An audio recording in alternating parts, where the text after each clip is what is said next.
My name is Dustin Kelly, but everybody calls me DJ. I'm prior Army, serving as both a Ford observer and a military police officer. I spent the last 14 and a half years as a police officer and detective in a large metropolitan police department. Two things that I've learned throughout my career. One, everybody has a story to tell. And two, the best stories are true. This is the DTD Podcast.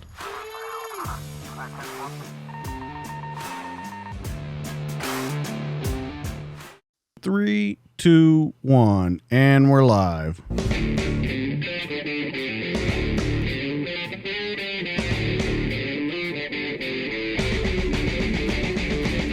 What's up, everybody? Welcome back to the DTD Podcast. This week in the studio, a man who, while attending college, initially joined ROTC in order to help pay for his college. After graduating, he was commissioned as a second lieutenant in the United States Army and was assigned to Fort Hood.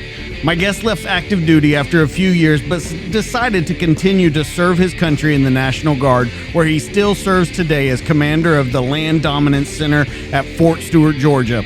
My guest was involved in 2 combat deployments to Baghdad, where among his other awards, he received 2 Bronze Stars. The interesting thing about this week is that he has made the transition from military to civilian life 3 times throughout his career. And this has given him some insight to be able to provide and help veterans through an organization called Merging Vets and Players, who help men and women through mentoring and coaching to the highest levels of performance. My guest is also the host of the Hazard Ground podcast, which spotlights veteran stories for the public to see and hear. But he's also a full-time sports broadcaster out of Atlanta, Georgia, where he now resides. It's my pleasure to introduce Mark Zinno. What's going on, my friend? DJ Kelly, man, that's when you get your resume read back to you, it's almost like that just means I'm old, man. It means I've done stuff and I'm old. But thank you. It was a very nice introduction. I appreciate it. No problem. I'm so happy that you're here. We connected and talked, and I said I really wanted to bring you on and talk to you about it. Let's take it all the way back to Long Island, New York, where you grew up. Italian and Irish Catholic neighborhood. Yep. Let's start there. Talk about the childhood, how you headed towards a life of service with, the military, and what you're doing right now outside of the military. Yeah, well, for the record, I'm on the Italian side of that Italian and Irish Catholic neighborhood. Only the Italian side, for the record. Big pride in that. But no, I mean, look, I had a fairly normal childhood like everybody else, and grew up playing a ton of sports. And, I wanted to be shortstop of the Yankees. And then Derek Jeter came along and took my job. So it worked out well for the Yankees. But that's what I wanted to be growing up as a kid. And, when you realize you got to find a different path in life, I was going away to college, and I found a school that I loved in Loyola in Baltimore, Maryland. Kind of fit everything I was looking for, but it was expensive, man. It was a private school, and I needed a way to pay for college. And so, my stepfather, who was in Vietnam, he's also a retired police officer in Long Island. But he had mentioned ROTC and talked to a couple of people about it. And full disclosure, I was dead set against it. It was just not what I wanted to do.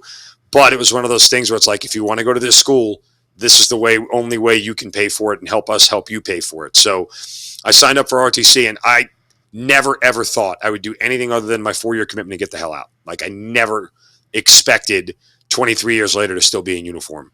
So I thought I was going to be 4 and done, means to an end.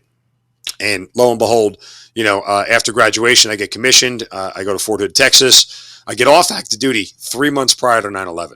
And as a matter of fact, at the time, one of the reasons I left active duty wasn't even necessarily by choice. If you remember way back when, the Clinton administration was downsizing the military, and they had done that to the active force. They had done that to the lowest levels pre-World War II.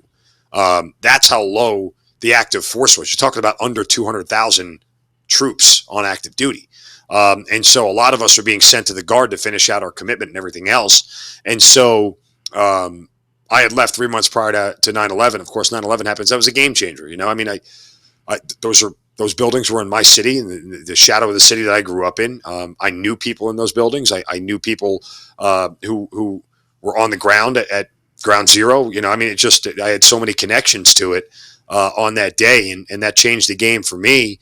And from that point forward, whether I realize it or not, like I was in this thing, because I remember saying, how can I help? What do I need to do? Where do I need to go? Let's just, let's figure this out. And, it took me another, 4 years to actually get deployed. for the first time. But, it was the one thing that sort of kept me going back for more. And the military over the course of 20 plus years, DJ has been great to me. I really don't have any complaints. Been very fortunate and very blessed with a long career, being afforded the opportunity to do a lot of amazing things and just be a soldier and be with soldiers at the ground level, man. I mean, that's what I love. I mean, I'm a colonel now, and you kind of get removed from it a little bit, which kind of sucks. But, as a cop, you would understand it too. Like, the desk jobs are great and you've earned them after, 10, 12 years on the force. But there's something about pounding pavement and being on the street that makes you feel, like a real soldier or like a real cop. And I think that's a part that sort of binds us all together. Well, and talking about hard work and stuff that you said before, I want to go back to your childhood again, because you picked a private high school to go to because you thought it gave you a better chance of going on with what you wanted. But it once again, a private school, hard, you got to pay for it, things like that. Then you choose a private college to go to. Let's talk about your work ethic and where that came from, because I think it's paid off for you in spades no matter what you've done. It has. It's the Catholic upbringing. That's what it was, DJ, to be honest with you. I went to a Catholic high school and I went to a Catholic college. It was one of those things. So when I was young, my parents split. And I just remember thinking when I was 12 or 13 years old, I'm like, F this, man. Like, I'm going to a different world. I'm going to a different life. Like, I want to be on a different path. And the best way for me to set my own path is, and we know a little bit more now than we did, 35 years ago, but it's like, got to get a great education, right? You have to absolutely have the best education possible. So I wanted that. And my parents were very supportive of it. My mother was super supportive of it. And it was a challenge. And my grandparents had to chip in and help pay and everything. I mean, it was truly takes a village from that standpoint. But as a kid going into high school, I just wanted to put my head down and work. Like, I just wanted to do the absolute very best I could, get the best grades I could, and try to figure out a way for me to be able to call the shots as opposed to being told what the shots were. And that was really where the genesis of it started. And as I said earlier, a lot of that was, sports related too. Like, I wanted to go to a school that had high level athletics and gave you a shot to go play any sport in college, whatever it may be, at the highest level possible. And, again, that part didn't work out, but I think to answer your question, the work ethic never changed. It was always about figuring out, a way to apply all my skills at whatever I was doing to net the best result. And I was fortunate in that sense. And, once I ended up going to a Catholic high school, when you started searching out colleges and everything else, it became very easy for me to look at whatever college I wanted to go to and say, okay, this is where I want to go. And this is going to help me get to the next level of where I'm going after that. When you talk to your parents about that, when you're in high school, you're talking about going to college and stuff, are you telling them why you want to do it? Do they have an idea of why you want to do it? Is it just kind of out there where you're just keeping, like you said, your head down and moving on? I said I want the best education. And I want to go play sports. I want to play football and baseball. That's it. This is where I want to be. If I have any shot of playing in college, I need to be at this school to go do that. And so that was where my focus was. And I had a lot of drive as a young kid. And still to this day I do. I think that one thing has been consistent. But I always knew that I needed to go to a place that pushed me and challenged me more than, I guess, the masses. And I don't know. I mean, at the risk of sounding elitist to a certain extent, at the risk of sounding like I was a snob, I just kind of knew that I wanted to be pushed by the very best.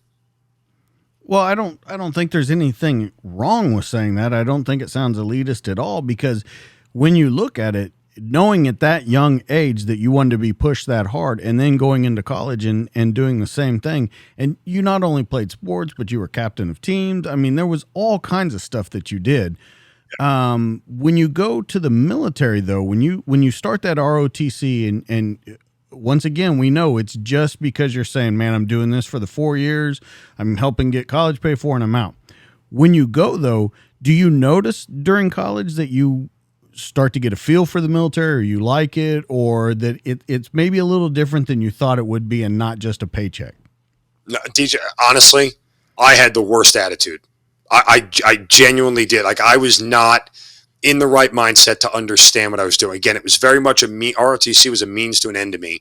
And I've always said this, that when I look back on my career, the lone regret I have, if I could go back and do anything over again, I would go back and be a lieutenant all over again and do it better, because that same cocky attitude, like I was too good for this, like I didn't need to do this, that I carried through ROTC. Now, again, I was good at the military. Like I understood it. It fit well with my personality, right? Like I could handle all the physical stuff. I could handle, hey, put me in front of a group of people and put me in charge, and I could tell you how to get through everything and handle all the leadership parts of it. Yeah, I felt like that part came very natural to me.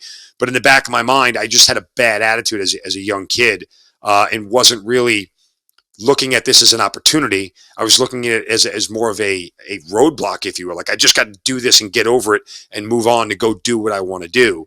And that, early on, and again, I don't want to get too far ahead, but, looking back at my time as a lieutenant, I did not embrace everything the way I should have. And I think it took me a longer period of time to really develop myself as a leader, as an officer, as somebody that people wanted to follow, because I had a bad attitude. And you don't realize, you get so myopic to a certain extent. And I was just like, hey, check the block, do the job as best you can, and everything else will take care of itself.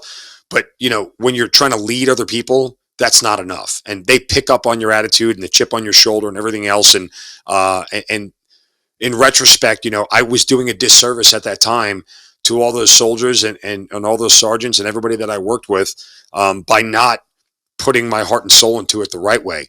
Hard lesson I had to learn, and I'm better for it now, but that's like the lone regret I have about my career. I would have gone back and been a better lieutenant, because those are the foundational pieces you need. And the way I give back now, I spend extra time. Yeah, I make it a point to sit down with the lieutenants whenever I can, go to lunch with them, grab coffee with them, grab breakfast with them, and talk to them about what they want to do and where they want to go, and make sure that they are guided in a path. Because, it's one of those things, I don't blame anybody else for my attitude as a lieutenant, but had somebody sat me down and mentored me and looked me in the eye and said, you don't have the right mindset here. You're good at this. Like, you can do this better than what you're doing. You can be a star here, or a stud, whatever you want to say. And if you really just embrace this as an opportunity, instead of just something you need to do to kill time. And even if you are going to get out at 4 years, fine, but be better than what you're being now. Like, had somebody said that to me, it would have resonated with me and would have certainly, rung the right bell to make me change my mindset. But that's what I want to do now with young lieutenants. I want them to understand that these are the most important steps in their career that they're going to take are right now, because it defines the rest of their path. It really does.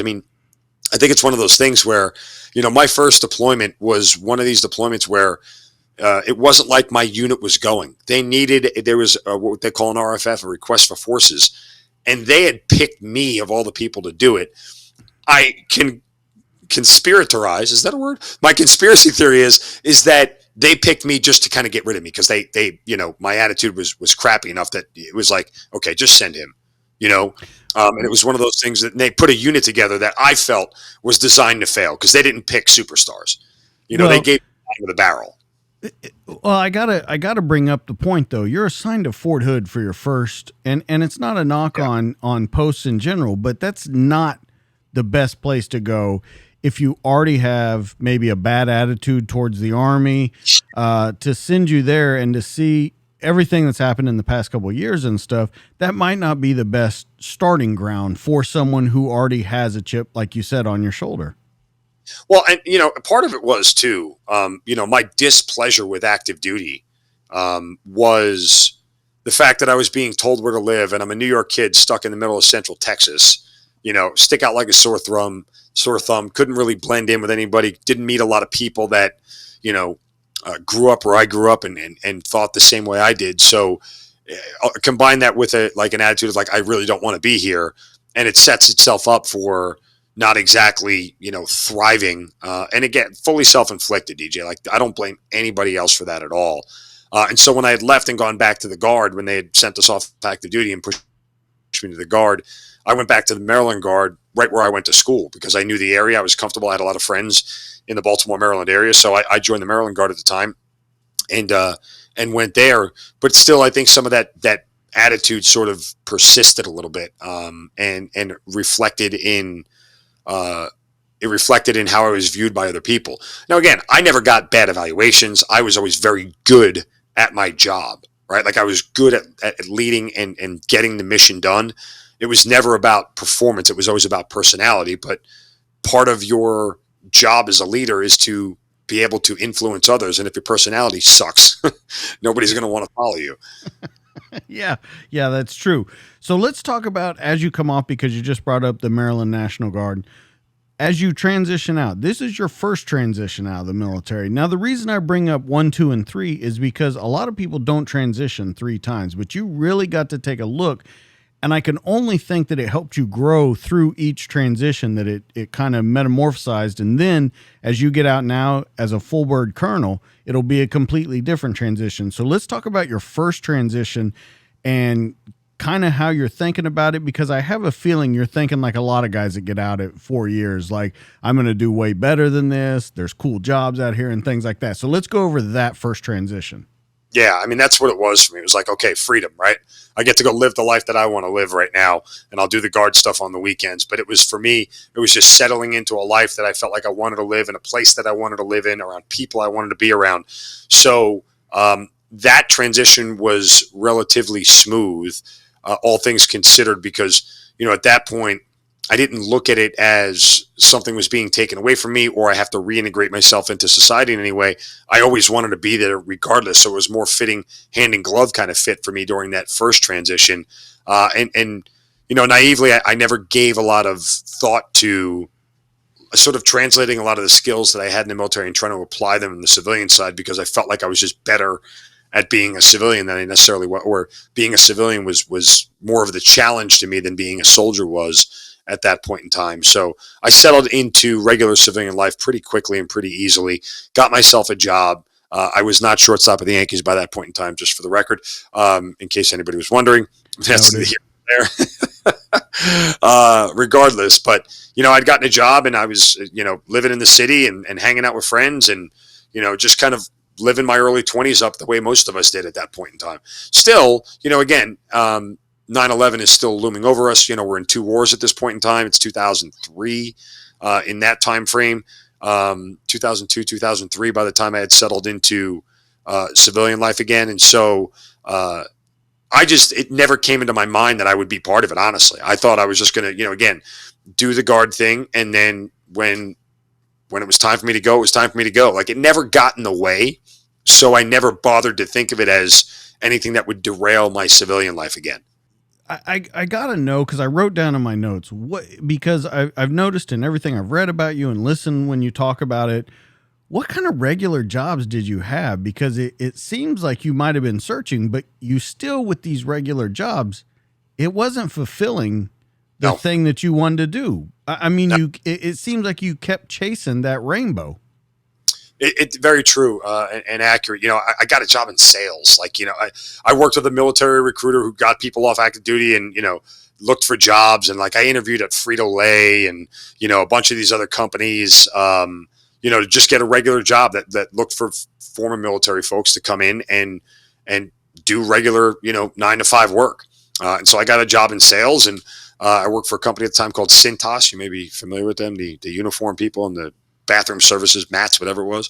But you're right. I was not fulfilled. It was just a job. It was never a career. And in having that job, that's when I sort of realized, like, hey, I'm not really doing what I want to do. I'm working and I'm making money and I'm enjoying life as a single guy in his early 20s. But, this isn't what I really want to do with my life.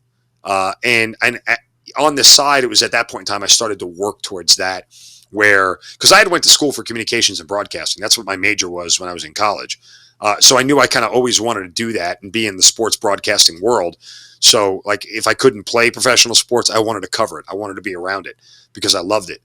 And so I started taking school, classes at like the Columbia School of Broadcasting, these schools that offer, the classes and everything, and then put you in job placement afterwards. And so I had started doing that. I had picked up a couple of small gigs, like doing like public address announcing at local colleges, and even some play-by-play gigs. In fact, my first job in the industry was doing play-by-play for my alma mater at Loyola for college basketball. And so the coach at the time, who's still a good friend to this day, I got to give him a shout out, Jimmy Patzos, was bold enough to take a chance on me and say, hey, you can call games for us. And so no experience, no, professional radio experience at this point in time. And he gave me a job, and I'm forever, ever grateful to him for taking a chance on me, because he was the first person who took a chance on me that again, set that path off for what I still currently do to this day. The question that comes to my mind, though, is you are in the military, and I don't want to go over it, but I feel like it deems repeating. You're in the military and you feel like I'm too good for this, whatever it may be, however you want to describe it. And you say, I'm going to get out. Then you get out, you do the National Guard thing, and you're doing this job, but it's still not what you want to do. You're still looking towards communication. Is it getting at you in any way? I know we talked about that you start figuring out that's not what you want to do, but is it eating away at you, kind of like, man, I've got to get this turned around somehow and get on the right track? Or did you ever at this time think this is never going to happen? No, I eventually knew that's what I was working towards. Once I started putting my mind towards this is what I want to do, and I didn't exactly know what I wanted to do within the broadcasting world. I knew I needed to get my foot in the door and just start doing it. And once I got there, I guess once the door opened up, I could look around and see where to go from there. It wasn't exactly smart room clearing procedures, if you will, at that point in time, to use an analogy we both understand. But I knew I wanted to be in broadcasting, and I was working towards that. At the same time, again, I have this National Guard thing going on, and to take a step ahead, this is where it kind of juxtaposes. I get this first step. I get this play-by-play job. I'm starting to make appearances on local radio stations. I'm starting to talk to these radio, management folks and everything else, and I feel like I'm about to make a breakthrough. And then all of a sudden, boom, hey, Mark, you're going on deployment. And it was like a total sort of gut punch, because I felt like I was right there. Like I was so close to getting where I wanted to be in my civilian career and do what I wanted to do. And it was like, hey, you're getting popped for deployment. And I remember at the time I was a captain. I had been promoted shortly before there. And I remember telling a colonel when I found out that I was the one being picked for deployment. And I remember sitting down and having a conversation with him. I said, sir, I don't want to go. I was like, I'm right there. Like, I have this civilian career. This is what I want. I can imagine how that conversation went. Well, in fairness, and his name was Colonel Kerry McIntyre, Lieutenant Colonel Kerry McIntyre. And he was very kind, very genuine, and very much a level-headed individual. And I had spoken to him, and I was trying to explain to him, like, I'm right there. This is what I want to do, and it's all going to fall apart, and and I was putting myself and my own needs in front of the needs of the military and everything else, and not even realizing at the point in time, sort of eschewing myself from responsibility that I took an oath to do. And he sat me down, and he just said to me very kindly, he said, Mark, I understand. He said, I know where you are, and I know how tough this is. But he also looked me dead in the eye and said, Mark, I know you'll do the right thing. Right? And that's the moment. That was the moment, like the mentoring of that moment, saying, come on, Mark, you know, like he's in that one sentence, he's really saying, you know what you're supposed to do. You know that this is what you signed up for. You know all these things. You know you're still here because you agreed to be here. No one's holding you here against your will. You could have gotten out already, because I had passed my 4-year mark by the time this had happened. My 4-year mark was in 03, 04, whatever it was, and I got deployed in 05. And so I literally could have gotten out, but I chose not to because, again, like I said, the Guard wasn't an inconvenience at this point in time. And when he said that to me, it was that moment, that crystallizing moment. And then I remember walking into the 06 colonel's office because, rumor had gotten out that I didn't want to go. And I was kind of, talking everybody's ear off because I'm a talker, obviously, about the whole thing. And I remember I walked into his office and he looked me in the eye and said, do you want to do this? And I said, yes, sir, I do. I said, this is my responsibility and I'm going to take it. And what I really thought about more than anything, there were two prevailing thoughts after Colonel McIntyre had told me, Mark, you know what to do. You know the right thing. I said, look, if I don't go, that means somebody else has to go in my place. That person could have a wife and kids and everything else. And what am I really leaving behind versus what they would leave behind? That's wrong. And two, I signed up to do this. I can't walk away from that. I couldn't in my heart walk away from that for my own personal selfish reasons. And I'd come to the point and said, look, whatever will be, and I talked to a bunch of people in the broadcasting industry, even some people in the Guard who had broadcasting backgrounds and everything else. And they're like, look, man, do this, and this, get your tapes together, carry them with you while you're over there. You never know who you're going to meet, continue to work on your craft while you're over there. You can do all these things while you're there, while you're overseas. You're going to have some free time to be able to do this stuff, and just keep your eyes on the prize of what you want. But in the meantime, do the job that you signed up to do. And so that kind of set me in the right mindset, saying, look, I can still do this. I can still do what I want to do, and then go serve my country and do what I swore an oath to do, and do the job that I was assigned. And it was one of those moments, again, I remember thinking, I have two options here.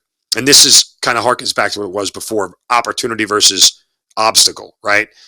I said to myself, I can look at this as an opportunity, grab the bull by the horns, do the absolute very best bleeping job that I can do, and give it my all for the next 12 plus months and do everything possible to do the best job. Or I can bitch and whine and moan the whole time, skate by, and we'll see what happens when I come back.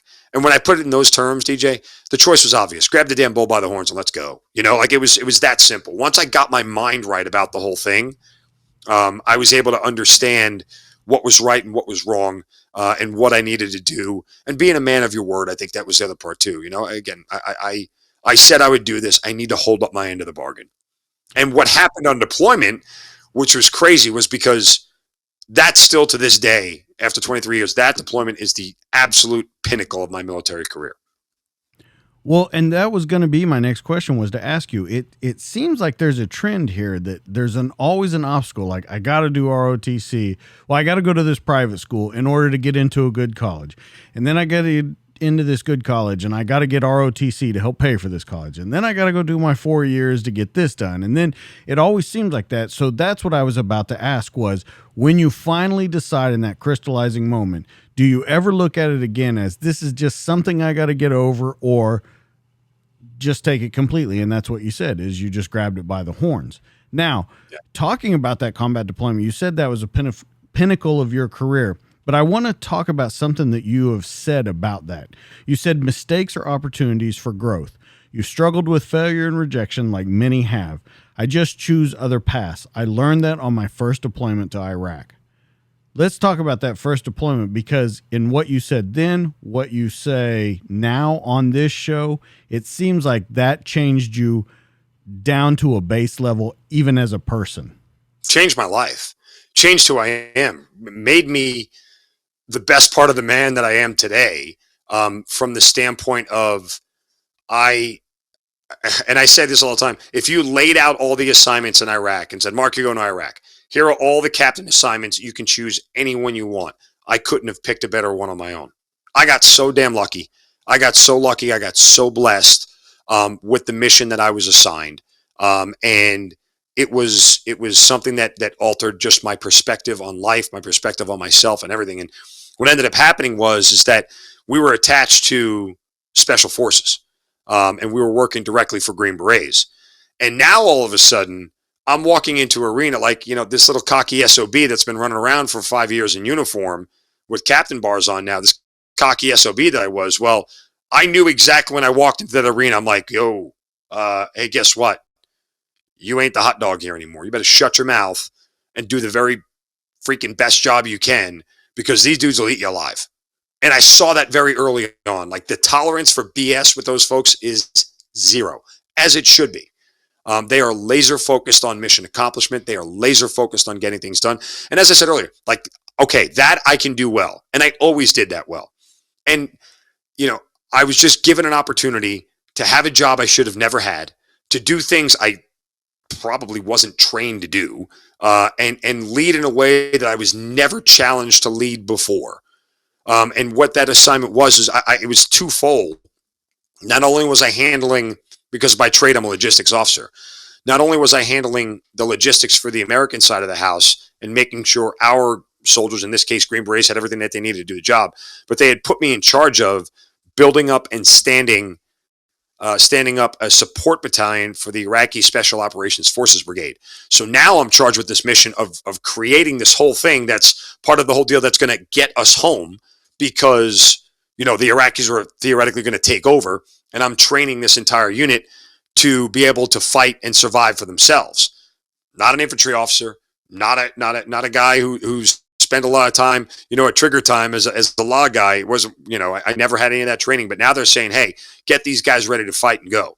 And so it was really, and I did have the help of two other great NCOs who were both 11 Bravo infantrymen, and John McGraw and Eamon Walsh were absolutely the perfect people for the job with me.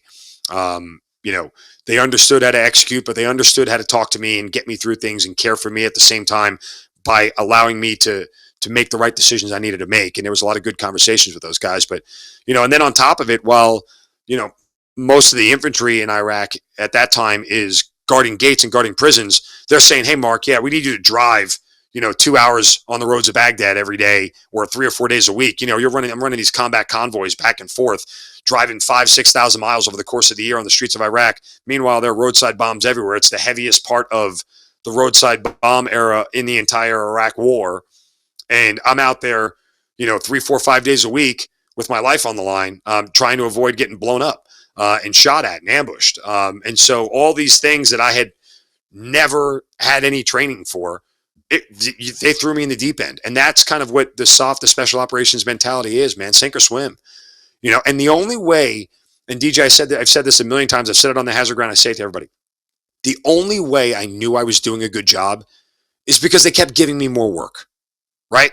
In that environment, like I said, the tolerance for BS is next to zero, but also the tolerance for lack of performance is even less than zero. And the only way I knew that I was going to survive is that I kept doing a good job, and I kept doing the job that they needed. And so this cocky kid was humbled immediately and quickly. And furthermore, the mindset shifted from, hey, I'm better than everybody. This is too easy for me. Now it's, I just hope I don't screw up. I don't want to let anybody down. I don't want them to think for 1 second that I can't handle this. It was exactly the environment I didn't know I was looking for, but exactly the environment that I needed, because it was the way that they pushed me. And it was also the way that I was able to relate to them as a very laid back guy. Like, I have an irreverent, sense of humor, and I crack bad jokes. And, it's 2022. I don't really crack inappropriate jokes anymore, but you're not allowed to. But regardless, back then it was a little bit of a different story. But those guys understood me. Like, I understood them. It's work your ass off, work really hard, and we'll play hard along the same way. And everybody was on a first name basis. There was no hats. There was no salutes. It was just go to work. And I understood that. And I could vibe with that, man. Like, I didn't need all the military pomp and circumstance of, be in uniform, be the right way. I mean, we're wearing baseball caps and sneakers. We're not wearing boots. We're wearing shorts, 3 days a week. Like, it wasn't about any of that military stuff that bothered me about the military as a young, cocky kid. It was just go out there and do a job and do it really well. Got it. Done. And I've held to that my entire career. I'm like, I don't care if you show up to work in a pink thong. If you do your damn job, I don't care what you're wearing. Do the job in front of you. Do it well. Do it right. So nobody else has to go back and do it again. All the other stuff to me is negligible. Like, we can negotiate the rest of that stuff. But that deployment in and of itself shaped me into who I am. Now, did some bad shit happen on that deployment? Oh, I'm sorry, didn't mean to curse. Did some bad stuff happen? Curse. It's not. All right, good. Well, I can start letting it fly. Did some bad shit happen to me on? Yeah, I mean, it happened to all of us. How could it not? I've been rolled over IEDs. I've been shot at. We've been blown up. I've been stuck in positions where my asshole pinched up tighter than you can imagine. Like, it's combat, man. That stuff happens. And to this day, I'm still living with some of that. But I think all of that stuff that I went through was trial by fire for me. And the fact that I survived it and I came out on the other side was the ultimate, confidence booster for me, that there's nothing that they can put in front of you that you can't handle. There's no job that you can't figure out. There's no, and I was smart enough too to ask for help when I needed it. Like, we're so proud sometimes, especially people in the Army. They're so proud that they don't want to look like they don't know what they're doing. I was like, dude, I need help. Like, just tell me point me in the right direction. I'll come back if I need more help. But, at the risk of getting it wrong, I was smart enough to ask how to get it right. I'm like, hey, can you just give me some instructions here real quick? And let me know what my left and right limits are. What about this? Ask those questions and then send me on my way. And by the time I had gotten 3 or 4 months in to the deployment, like, I was in fifth gear the rest of the way. I was somebody that was trusted. I was somebody that they sought out for stuff. Like when Green Berets are walking in my office, and these are the finest soldiers that America's ever seen. Some of these guys have been to hell and back 3 times, and they walk into your office and like, hey, Mark, we need your help with this. Sure, no problem. I'll go get it. Done. Don't worry about it. Go do what you got to do. I'll get back to you. Like that was to me one of those things where it's like, hey, you're accepted. You're one of us. So much so that at the end of that deployment, the colonel came down and offered me a spot to assessment and selection. He said, I think you should go. I think you can handle it. I think you can do it. And I wanted to do it. But there was a huge part of me that wanted to do it just to prove to myself that I could do it. However, it goes back to what I really wanted to do for the rest of my life and what my passion was. And I didn't ever want to disgrace any of it by not being able to give it the very best attempt that it deserved. And while I was humbled and honored that they even thought of me in that way, and I remember his name, Lieutenant Colonel Greg Swindell, I was so humbled and honored that they even thought of me as good enough to do that. I knew I couldn't do it justice because my heart was truly someplace else. And even though I wanted to do it and I wanted to be one of those guys and I wanted to be part of the club, I was like, you know what? This was good enough for me. And I learned so much on that deployment about myself and the leader that I wanted to be and the officer that I wanted to be and how to lead in combat and how to, have people be willing to put their life on the line for you the way you will for them, is something that I will cherish forever. And understanding what it really means to be able to do that, because we all turn around and tell people, yeah, I'd lay down in traffic for that person, or I'd step in front of a car I'd walk in front of a moving bus. Those are nice words and the sentiments are great, but it's a whole different world when it's actually real and you actually have to do it. And watching people do that for you as you do it for them, and knowing that you have inspired people and motivated people enough to say, hey, I'm going to do this. You stay there, sir. I'm going to do this. No matter how dangerous it is, it's like, wow, man. Like now I know we've connected. Now I know we've really got to a place where it goes beyond just service. It becomes love. It becomes a bond and a brotherhood and a sisterhood that you can't ever really describe unless you've gone through it. And I'm sure it's similar in the police world as well, as partners and teammates get together. I think there's a lot of similarities there. I won't pretend to speak as I know 100%, but I think you understand what I'm saying, that you know what that feels like and what that means to you as a person. Yeah, I do. And, when you talk about all of that, though, going back to what you said in the very beginning, that you understood these guys, that you were accepted in, don't you think that plays all the way back to your sports days? Yeah, but I approached it differently. Like in my sports days, I was accepted because generally I felt like I was one of the better athletes there. Like my performance spoke for itself. Like people followed because I was one of the better I was one of the better players, and it was easy for. But I mean, like, team, there is a goal to accomplish. There is once the tires hit the ground, you're not better than anyone. You are part of the machine that helps accomplish that mission. I would think that you had to pull some of that forward to put you into the perspective that you got into. Right. But like I said, here's the difference. And I remember I journaled a lot during that deployment. In fact, 170 pages worth of journals. And the only page I ever shared with anybody was the very last page, because I wrote down all the things that I had learned, that I had reaffirmed, that I had believed and everything. And one of the things that I learned was that the value of a role player on a team is so critically important, because that's what I was to those guys. I wasn't the superstar. I wasn't the stud. Sure, I got to go on missions. I got to go on raids and pull security. I shouldn't have been there. Had no reason to be there. Wasn't even qualified to be there. But they're like, Mark, come on, we need somebody. I'm like, okay, I'll go. Whatever. But I wasn't the guy kicking down the door. I wasn't the guy doing any of that stuff. I was the role player. And it was a job that I learned to accept and relish, because younger Mark didn't want to be a role player. He wanted to be the star, right? That's that cocky young SOB that wanted to be the star. And if I wasn't the star, I was going to be pissed. So in that's why I say I approach it differently. Like, I learned about being a role player and how pivotal it is, because if you want a team to work, you can't have any team. You can't have 24 stars. You can't have 5 stars. There's only 1 or 2 of them, right? There's only maybe 3. But beyond that, everybody else has to take a back seat to the stars and start understanding where they fit in their piece of the puzzle. And I've said this routinely about anybody who's deployed. everybody has their piece of the pie. I think we have to acknowledge some people have a bigger piece of the pie. Some people have a more important piece of the pie. Some people have pieces of the pie that are, so critical to making a pie. And some people's sliver is very, very small. But guess what? That's your sliver. Own it, accept it, crush it, and do the very best job you can, because you don't get the whole pie. You don't get the whole pie without that sliver. So however big or small your piece is, you need to own that piece and do it as best you can if that's how a team is going to succeed. So with all of that you learned from there, this is your second transition when you come back out, right? Because you're going to go, you're getting close to being full-time broadcaster, things like that. You come back out for your transition for the second time. You're a whole new Mark. You've said it yourself. You matured. You think differently. Your transition now, after coming out of combat, after seeing what all of that was for, because you really learned what all of that was for. How is this transition different? One, I remember having a conversation with my mother towards the end of the deployment on the phone, and she asked me what my plans were for when I got back. And I said, I'm going all in.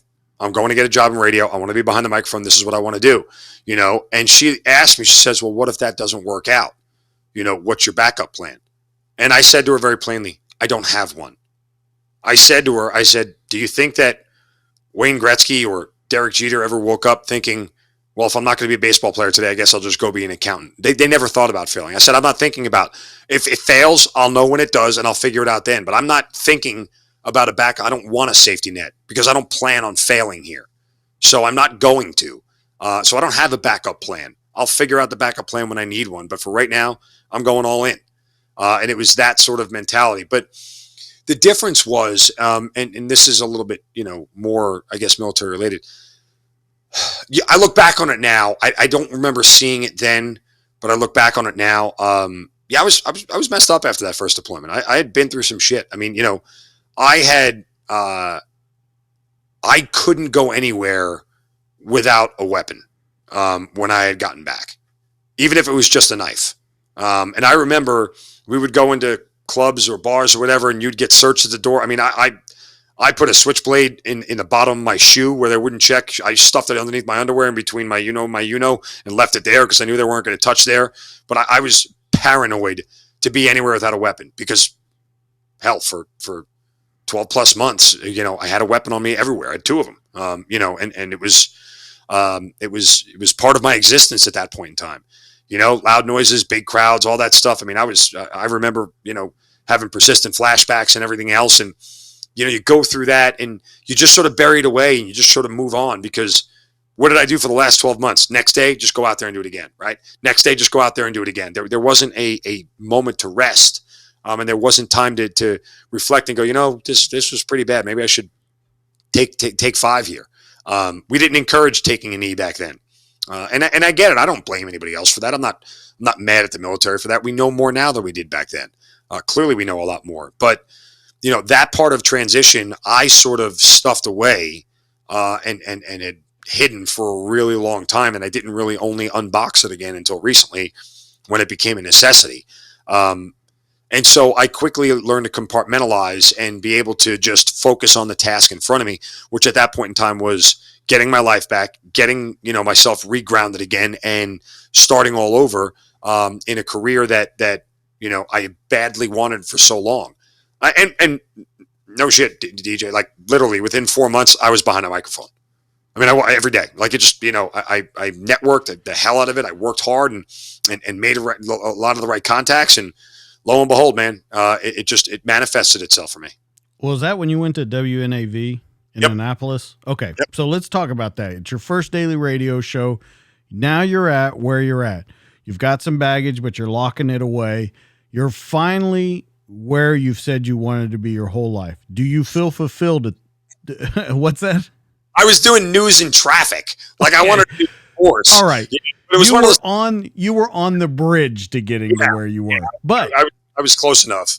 Do you feel fulfilled at this point, or do you still know there's more? No, I'm still chasing.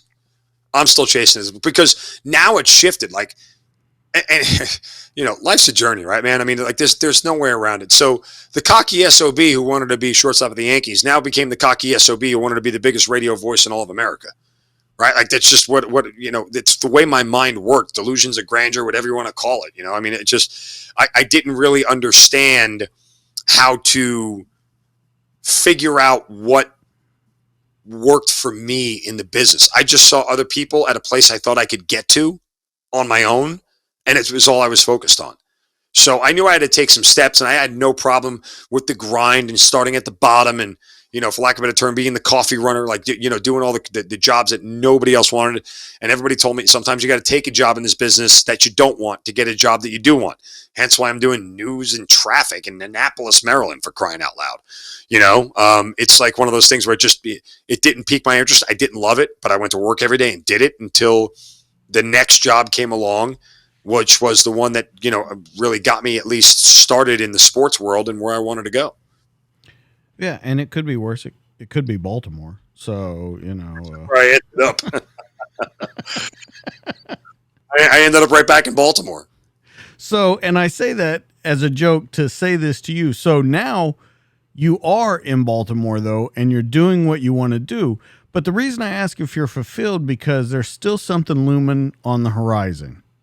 Mm-hmm. And I don't know if you saw it coming, if it even... I don't even know how to describe it. Did you have any, after this first deployment, you've worked your way up to what you're doing, and now you have another combat deployment looming on the horizon? It's got to be an even bigger punch in the gut than the first one was. It was, but it wasn't. It's like, okay, here we go again. When they told me I was going, I remember I didn't tell my mother. I didn't tell anybody. I kind of kept it to myself. Like there was part of me that was, again, delusional, thinking, maybe they'll pull the plug on it. Maybe we won't have to go. Maybe, what rank are you now? At this point, I'm a major. Okay. And so I was like, look, Iraq's winding down. They keep saying they're going to get out of there. This, that. Maybe they'll pull the plug on it. No, they never did. And I was fully established at this point in time. I had a radio show every day. I was doing play-by-play. Like I had, without sounding too arrogant, like I had owned the city of Baltimore by that point in time. Like I loved it there, and they loved me. It was a blast. I mean, I was covering baseball games and football games. I mean, it was almost everything I wanted. Like granted, I wanted like the number one seat and the number one chair in the city, and but I was on the biggest station, the best sports station there, having a show every single day, and going out there and being able to just cover sports for a living. And I loved it. And so when I had found out I was going, it was one of those things where it's like, okay, I didn't fret. At this point in time, I knew that I wasn't saying no, right? I wasn't putting up a fight. This was the job, and that's fine. It was just a way. I was more concerned about how I was going to handle my civilian employment, because the one hiccup here is, I think a lot of people know this, that, hey, you're guaranteed your job back with your seniority and your pay and everything else. That's all true unless you are a contract employee, because what happens is my contract can be voided at any point in time, right? Like, the contract isn't worth the paper it's written on. And they didn't have to honor giving me a job back. They didn't have to honor the position. They didn't have to honor any of that based off the fact. And I went through all and I asked them, like, yeah, there's nothing that we can do for you. Like, it's called ESGR, Employer Supportive Guard and Reserve. Those are the folks that if your job tries to screw with you, you call them up and they get legal people involved in everything else. They're like, yeah, we actually can't help you. We can't do anything for contract employees, because if your contract runs out, they don't have to honor it, right? Like, you fulfill the contract, they fulfill the contract. There's nothing for them to give you back. So I knew there was a little bit of a danger there, and I had the conversations with management. I mean, are you guys going to give me a job? Yes, Mark. Yes. When I did get back, and I don't want to get too far ahead, but they kind of made me start at the bottom again, which I was a little ticked off at. But, it's one of those things where I didn't fret about it as much this time around.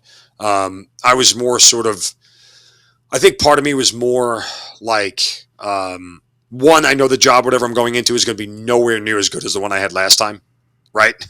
It just was never going to be as fulfilling. And there's no way it could have been. And two, it was like, what am I, how much better is this going to make me? What am I going to learn on this deployment that I didn't already sort of learn on the last one? And, obviously I was concerned a little bit about my future in the civilian world, but, this was one of those deployments that was just needed to get it done. I was going to treat it the same way I treated the first one, grab the bull by the horns, attack it, with a ferocious unknown to mankind, and let's see what comes out on the other side. I figured it worked for me once. It would work for me again the second time. Well, and you were attached to 25th this time, right? Yeah. 25th. That was my first active duty unit, was 25th. So, what was, when they went over there, this is going to be a completely different kind of mission. Your first one, you're working with special forces, you're training people, you're setting up very unconventional things. Now you are a complete big army, 25th, as you go over there. As you go over there, how does your job change? How does this deployment change? And how do you change? I'm working on division staff, which, as a major sucks because everybody's a lieutenant colonel or a full-bird colonel, or in this case, a general running around. So you may as well be a private at that point in time. You have absolutely no pull with anybody. You're the low man on the totem pole, and it's just a different world. I mean, you have to remember, this second deployment was all of 2011. And what was frustrating is we went there to leave. Like, that was the whole mission. You're going to go there and we're going to shut down Iraq. And the whole time I'm sitting here thinking, if that's the instant, what the hell are we waiting for? Let's move our ass. Let's get out of here sooner. What are we waiting for? Oh, because we have to stay until December. Like, I mean, it was almost maniacal in that sense. And there was a lot of power struggles, and I remember being in a lot of meetings going, guys, we're leaving. Like, what are you trying to build up things for when everybody's, oh, well, we may stay. When I tell you, DJ, there were 06s I remember with like they were like cats with their claws in the rug, hanging on, not wanting to leave. And I suppose to a certain extent, I get it. The money is really good. Maybe some guys didn't like their home life and their spouses and didn't want to come home. I don't know. But there was this, constant tug, push, pull force of people who were trying to, stay the course. And then there was a group of people like me, guys, the mission is to leave. Let's just leave. Right? Like, I understand we have a job to do and when we have to be here, but like, at the end of the day, we should all be on the same page about where we're going. And there was just a lot of consternation going back and forth. And again, a lot of this is self-inflicted. A lot of the I didn't have issues with anybody, but sort of a lot of the, just friction, if you will, was me dealing with all these buttoned up, 05s and 06s. And here I am, this guy who comes from this unconventional background, has worked in operations for the last 5 years of his career, and been doing a whole different thing as opposed to just sitting at division staff every day, wondering when lunch is and what movie are they showing at the theater? Like, it's just like, it's a whole different world. And so, I felt a little bit out of place in that sense.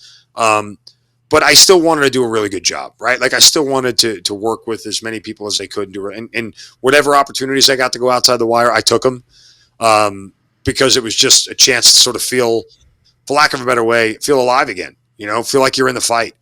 Because I get it. You can feel like you're not in the fight when you're sitting on a base all day long, eating ice cream and having cookies in the chow hall. Like, it's not exactly a rough existence other than the weather and the heat and, the only rough existence was that we got mortared every fucking night. Like, it was ridiculous. They knew the enemy knew where we were. They knew we were leaving. We had slowed down most kinetic operations at this point in time. We were not in an offensive position at all. And every night, and the hardest part was, the hardest fear was the lack of control, right? Like, don't be in the wrong place at the wrong time. But how do I know if that's the wrong place at the wrong time? Because they don't know what they're shooting at. They're not aiming at anything. You just don't want to be standing in the wrong spot when some guy who has no aim ends up getting where you are. And that happened. He's only got to get lucky one time. Right. I mean, you got to keep dodging these things. And so, there were nights where literally we'd get mortared for like 5 to 7 minutes straight. They just kept coming in and landing. Shrapnel's going off all around you, and you're in this bunker knowing that, listen, I get the fact that this is a bunker, but if one of these things lands on this, guess what? I'm not walking home on my own here. So that part was, again, one of those things where it grinds on you over the course of a 12-month deployment. And that constant state of alertness, that every noise, makes you jump a little bit.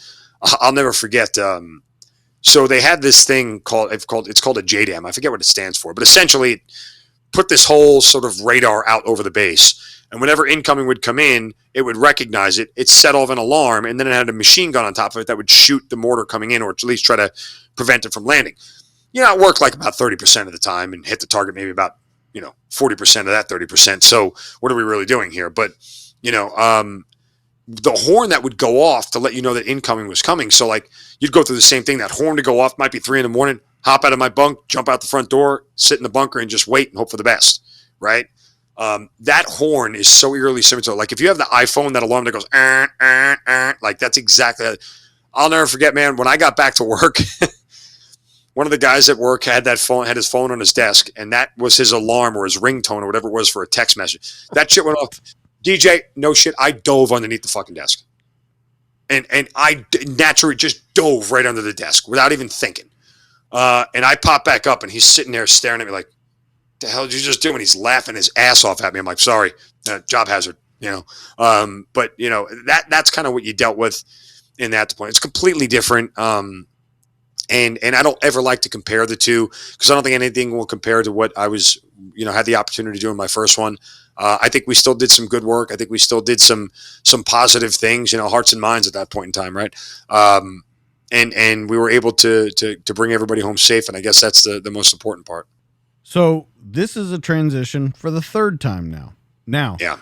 And everything that you said about this and the job that you had and what you did, there has to be either some jadedness in you, or I don't want to say it took you back to who you were in the beginning, but there has to be some lingering stuff off this. Well, lingering in what sense? You mean just like PTSD kind of lingering, or are you talking? Well, of course that, but and we've already talked about that a little bit. But there has to be where you're thinking, I'm doing this job. You don't fight it going back over there, and then you get over there, and it's just a mind-numbing job. You don't really think you're accomplishing anything like you did on the first one. So there has to be something going on in your brain. Like, man, I stepped away from everything I was doing to do this shit. Yeah. I mean, there was that, and that led to a little bit of bitterness on the deployment itself. It's like, man, this isn't really, winding my clock the way I want it to. There's not like a net positive that I'm really gaining from any of this. So that part was a little bit frustrating, but I tell you, when I got back, at this point in time, it was one of those things where, from a military standpoint, like I was like, screw this. I want 105. I want to be a lieutenant colonel. I want 106. Like, I'm all in at this point in time. I'm pushing forward as hard and as fast as I can in my military career, because I'm tired of being told what to do. Now I want to start calling some shots of my own. That's kind of what I wanted to be in those positions, right, where I got to be the guy in charge. And that deployment sort of, reaffirmed and reinvigorated that, hey, put your head down and start focusing on what's next in your military career, so you can go as far as you want in your career before it's all over. I think that was what I took from that deployment. And the transition out, getting back into the civilian world, was a lot easier. But again, in retrospect, there was a lot of stuff I just packed away and compartmentalized and left in a box for a really long time that I never bothered to deal with. That ultimately, again, was the wrong thing to do in retrospect. But just sort of, you had so much practice at it by this point in time. It was almost part of decompressing and reintegrating into society. Well, take all that stuff that you have and just leave it over there. It'll be fine. It's not going anywhere. Leave it in storage, and when we need, we'll get it when we need it. Kind of mentality. But you just go right back to work. And I was fortunate. Like I said, the radio station did bring me back on. They made me start from the bottom up again. They did not give me a show full time like I had last time, and that part was a little bit frustrating. Definitely a little bit bitter about that, but.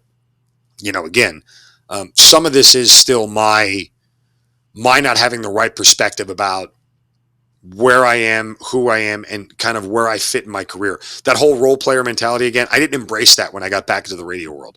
I still wanted to be the star, right? And really, in reality, all I had to do is go back to that little lesson that I had learned about being a role player. Fill your role, do your job on the team, okay? Do the best job you can, and that's where the reward is found. I've learned that now, but back then I was still chasing the carrot, man. So why do you think that happened? Why do you think you reverted back to that? Old habits die hard, I suppose. But again, there was a sense for me that I felt like I was capable of so much more. Like I wanted the challenge of being in the number one seat, right? Like, unless you're the lead dog, the view never changes. I wanted to be the lead dog. I wanted to see the view from up there and be the one pulling the sled because I knew I could handle it.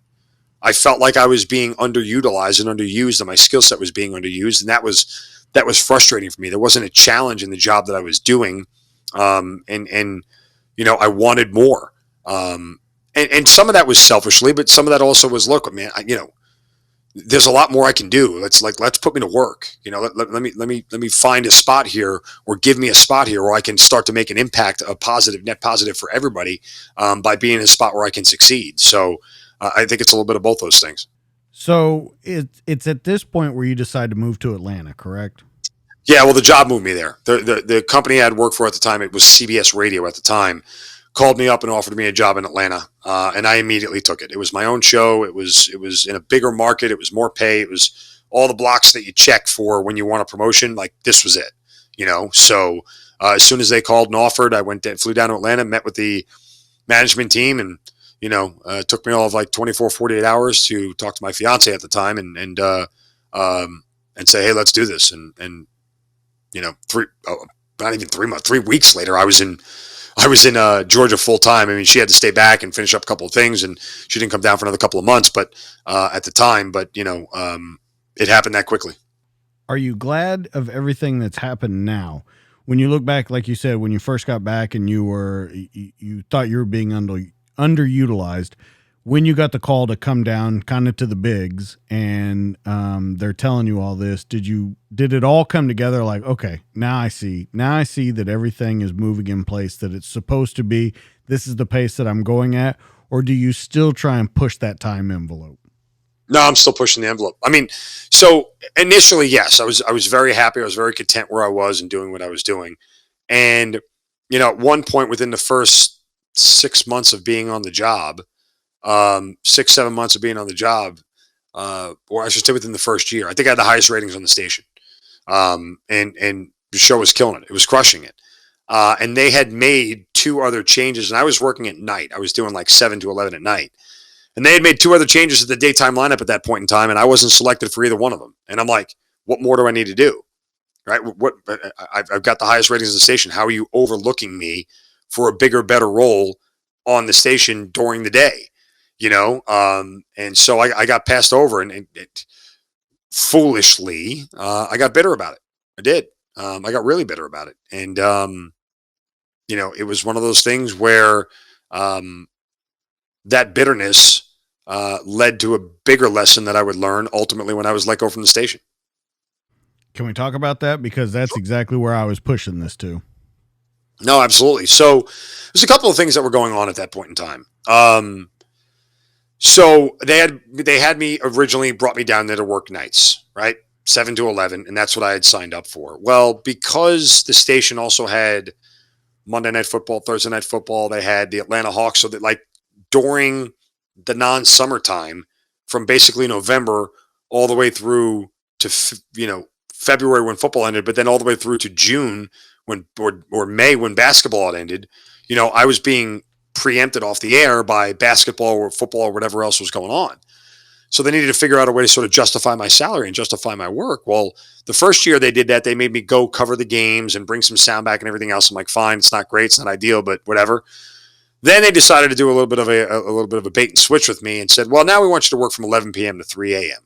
every night. And I'm like, what? Like, that's not what I signed up to do. It's not what I came down here for. But again, the contracts in radio aren't worth the paper they're written on. So they don't mean anything. They basically got you by the short hairs. There are very few people in the industry, you realize, that can call shots and have leverage. I wasn't one of those folks. So at the same time, my wife and I at the time had given birth to our twins. I had 2 infants at home, and she had gone back to work. And so now I'm charged with trying to figure out how to take care of these kids, and then I have to go to work in the middle of the day or, like late afternoon, and she was still at work. So, we're looking for nannies or daycare, whatever it is. In the meantime, I'm operating off 3-4 hours sleep a night, if that. because she had to go to work by 7 o'clock in the morning. I got home at 3 a.m. And so I'm falling apart here. I'm breaking, like the stress of the whole thing. My marriage is falling apart at the time, and I'm in a really, really bad spot. And I had went to management. And I told them, look, I can't do this anymore. I can't. It's killing me. My life is falling apart right now. This is not what I signed up for. This is not what I need you to help me. Please help me. You got to get me out of this situation. I can't do this anymore. And management had looked at me and said, okay, we'll help you out.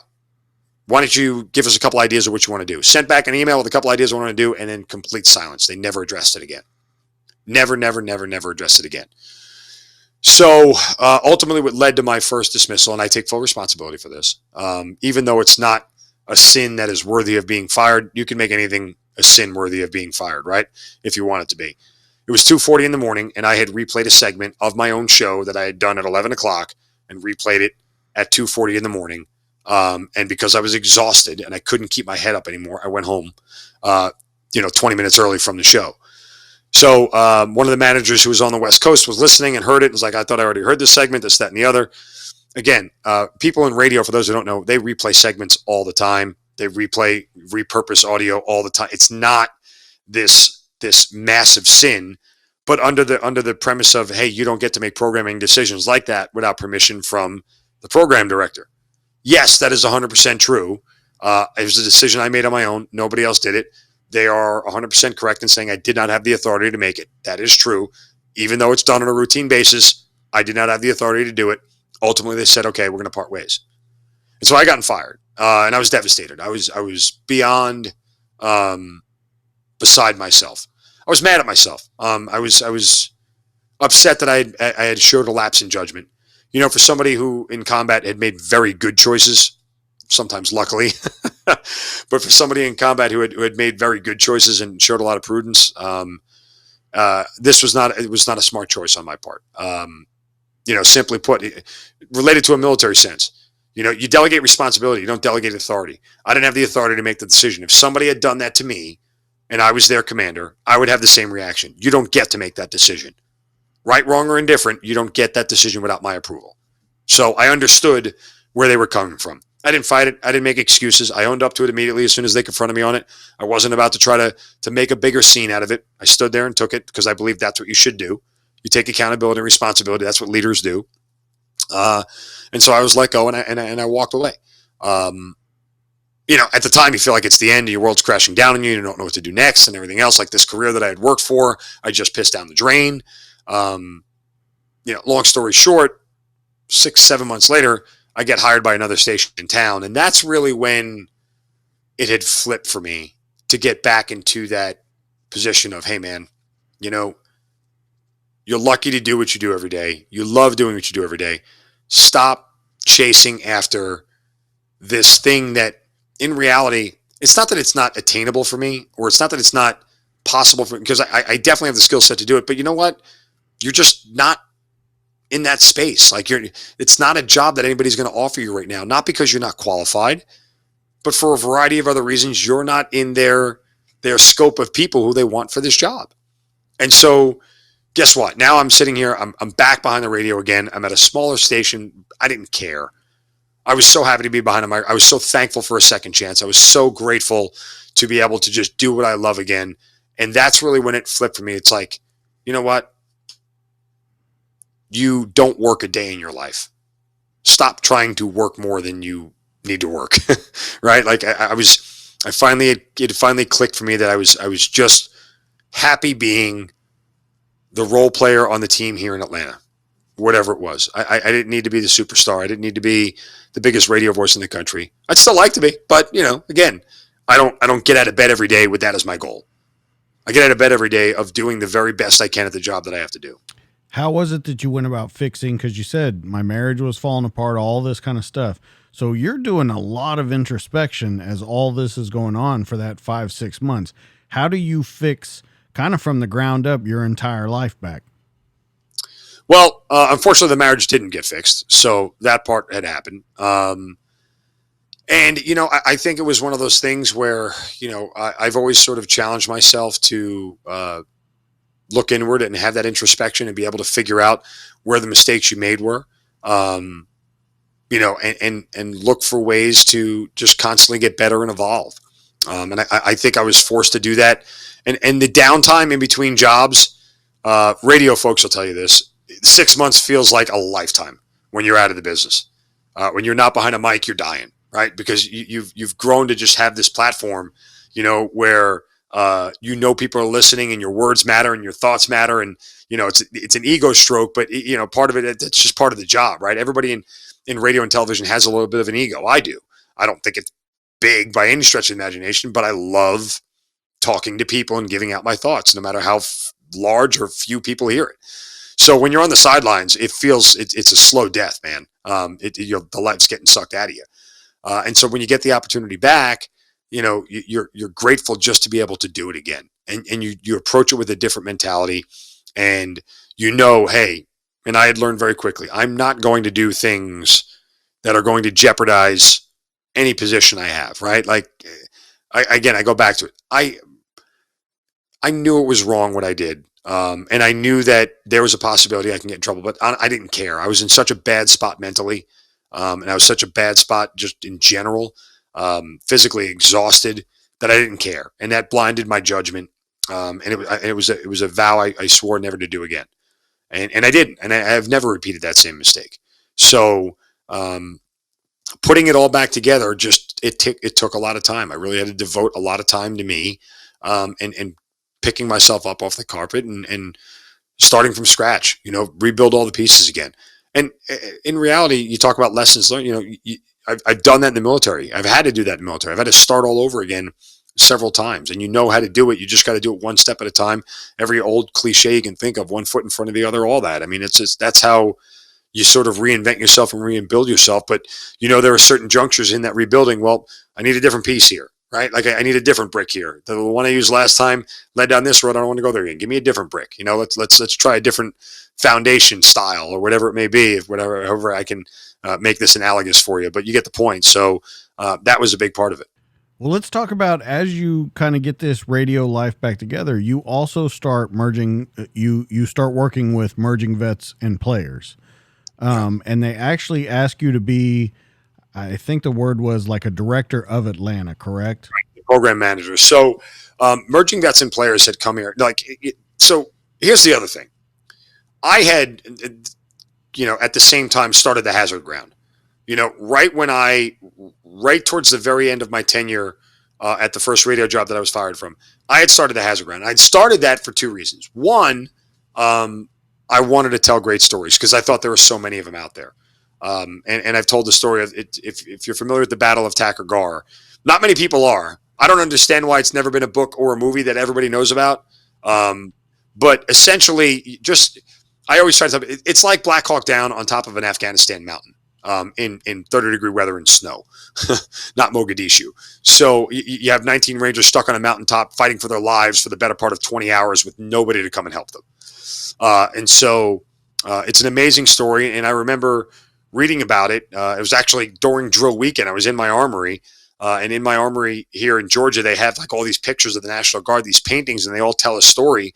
And there's a story about an Air Force medic from the Kentucky National Guard, Kentucky Air Guard, who was in the Battle of Takur Ghar, helping keep Rangers who were on the mountaintop alive, running back and forth and getting IVs in the middle of gunfire and everything else. I'm like, why does nobody know about this? Like, we know American Sniper, we know Lone Survivor, like we know all these things. Why is this not a story that's told? That was kind of like the idea. I'm like, somebody needs to tell this story. Okay, I'm going to tell this story.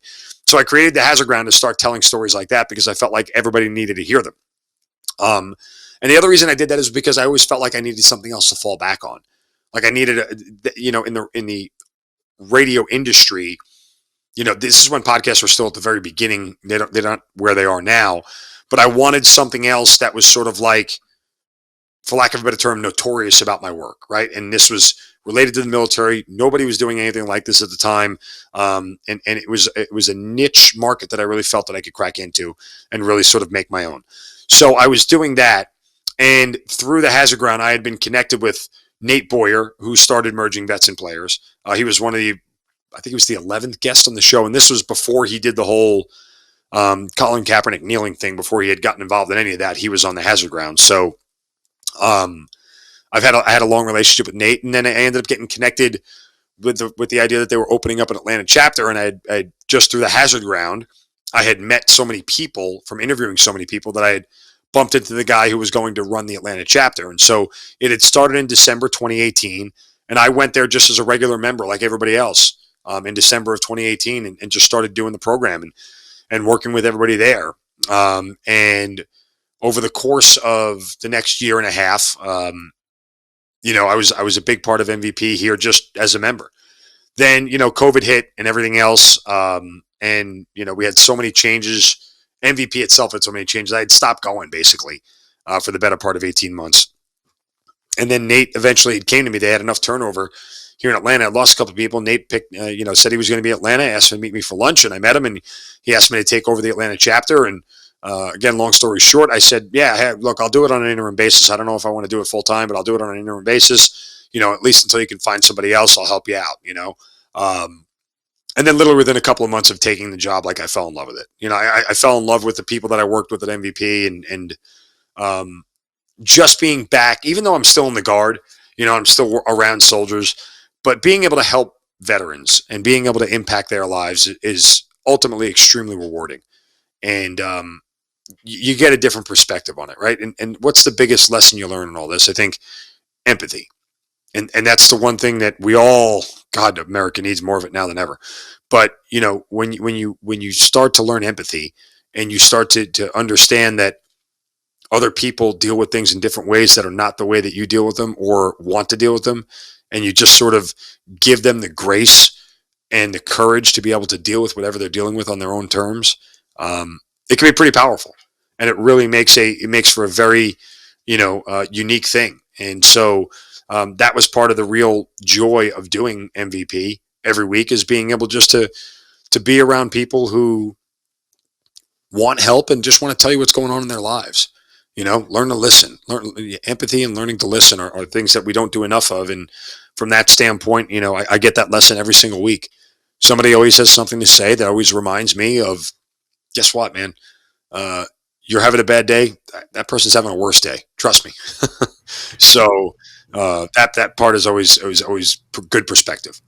Well, I think it's interesting because if you look at it, it's a complete dichotomy of what you do. You talk into the microphone. You talk constantly. And now you're taking that back seat and just listening. So it's got to be a changing thing to you. Can we talk about some of the specifics that MVP does with these guys? So, MVP takes veterans and former professional athletes. There's a truth to the idea that when the uniform comes off, whether it's a military uniform or a baseball uniform or a football uniform, you sort of lose some of your identity, right? Especially with the military. We get the whole adage that they break you down in basic training and build you back up, right, into this person who fits into the uniform and everything else. And when that uniform comes off, some part of your identity changes, and it's the same thing for professional athletes. So what MVP does is takes all those folks and we get together and we do about 30, 45-minute workout together. Sweat equity bonds everybody, right? When you're both crawling through the mud during an assault course, you're picking the guy up next to you. Come on, let's go. And it's the same thing if you've ever played football, you've ever went to, you run in 2-a-days at football camp, and you're doing sprints back and forth and the guy's puking next to you. Come on, man, let's go. We got to hit this last sprint. There's that camaraderie that builds through sweating together. And also what that does is it just sort of breaks down walls naturally. Once you've got the endorphins in a good place and your body is relaxed because you've had a good workout, it's easier to talk to people, right? You've both just kind of gone through this whole rigmarole together, and now this person's asking you about your day and you're going to talk to them about it. And you're going to talk about what's on your mind. So you get this 30, 45-minute workout in, and then we sit around on a mat in a big circle, and everybody just pours out what's on their mind. It's the first question I ask everybody. How's everybody's week going? What's on your mind this week? What's troubling you? Any success stories, any wins you guys got? Tell us the wins too. Don't just give us all the bad stuff. Give us the wins. And you just create conversation that way. And you'd be surprised. What makes MVP unique is it's all peer-to-peer, right? There's no diagnosis. There's no evaluation. There's no test. There's nobody there to sort of pigeonhole you into, oh, you have this or you've done that or whatever. It's just somebody with a similar experience having empathy and relating to you in a way that makes it easy for you to relate to them. I want to talk about some of the numbers because they're incredible when you look at them. So, program participants in 7 key cities, you have 2,000 plus program participants. Now, in and of itself, it sounds like a lot, but when you start talking about retention of them going to multiple things, the numbers grow even more. So, you've got members retained annually. 92% of those 2,000 plus members stay in year after year. And high levels of satisfaction, you're at 95%. Just a couple more before we go into it. Program hours, almost 10,000 plus hours of time with these guys. 4+ sessions attending, 90%. And high levels of satisfaction are at 90%. So when we talk about multiple engagements, multiple years of being part of the program, those numbers speak so highly of what you guys are doing because you have to be doing it right to have those kind of things. Yeah, 100%. I mean, it's what happens when you connect with somebody on that level. That desire to have that connection, it's there. It stays strong, right? And you don't get it anywhere else unless you come back. And look, I tell all of our members, I'm like, I get it. Life gets in the way. If you can't make it this Wednesday, it's fine. Come back next Wednesday. You got to take 2 weeks off, come back 2 weeks. We have a solid core here in Atlanta. And while not everybody, I don't get the same attendance every single week. I don't get the same people every single week. But I get, there's like, a half dozen people who just, come hell or high water, they're not missing MVP.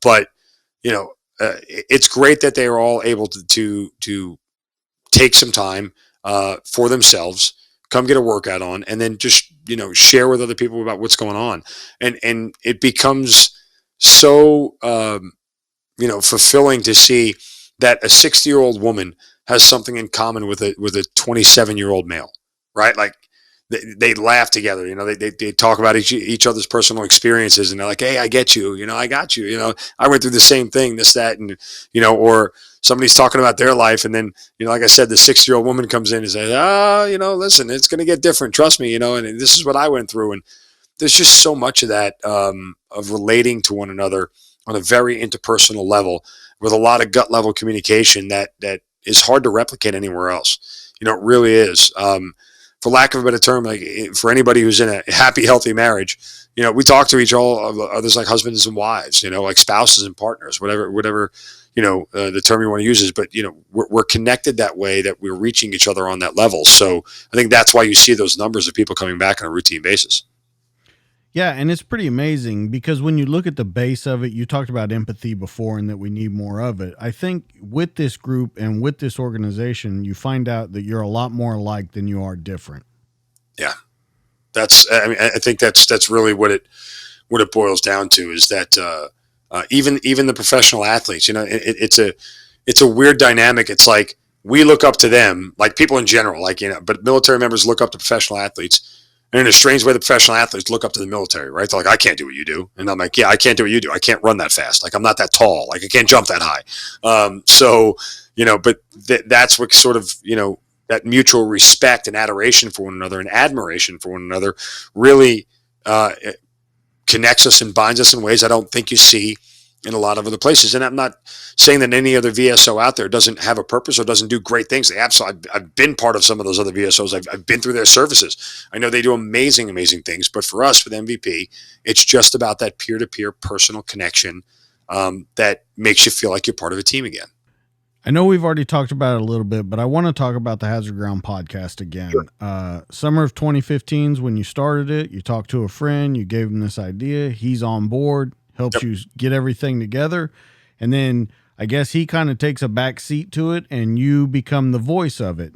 So let's talk. I know that you wanted to tell those stories just like I want to do on here, because I think they need to get out there and in front of more people, because I think at this time in our history, we are severely lacking in looking at what people are putting on the line every day so that we can live in this country, or we can live the lives that we live. So let's talk about you, some of your guests, and what you hope to accomplish with the Hazard Ground. Yeah, I mean, like I said, when we started it, and it was born out of an idea, and my partner, and so he didn't take a back seat. He never wanted to be behind the microphone, and without him, this thing doesn't get to where it is today. Now, full disclosure, and I literally can't say his name at this point. I'll just say he works for the government, and he has had since to leave any association with the hazard ground because of his job within the government. I'm sure he can deduce what I'm talking about. So, but I do want to give him silently or not so silently credit because this thing doesn't get to where it is. But he took care of. He made my job so easy. Like he basically handed me prep notes and said, "Go interview this person. Here they are." And he took care of everything. He made sure it stayed on the air. He made sure the website was up. He did everything. I had ideas and we talked about them, but he was really the locomotive that pulled every single train for a long time. So much so that when he had to depart, not because he wanted to, but it was part of his job. And I hope one day he'll return when he eventually retires. I told him that that he needs to come back at some point. There is no hazard ground without him. Period. Like it just doesn't get to the level where it is without his diligence, his hard work behind the scenes, his constant attention to detail, and getting everything right for us to be in the position where we are. So, if he ever hears this, and I'm sure he will, he'll see it at some point in time. I love you, brother. You're the best. And we were friends for 25 years. We were in each other's weddings. We were lieutenants on active duty together. And so, we started this whole thing. And again, when we started it, DJ, I just wanted to tell great stories. And I think we've done that. I think we've done that better than any other podcast out there. Obviously, I'm biased, but I've listened to a bunch of other ones. And I think we do a great job at letting the guest tell their story in their words. And, one of the premises is that, if you take, pick any Medal of Honor recipient you can think of, and you put them on Good Morning America, and you ask them, well, what was Afghanistan like? Yeah, you're going to get a very glossed over, cookie cutter answer because they know the people they're talking to don't understand the answer. I don't have that problem. I've walked on the same ground they have. I've been through many similar experiences that they have.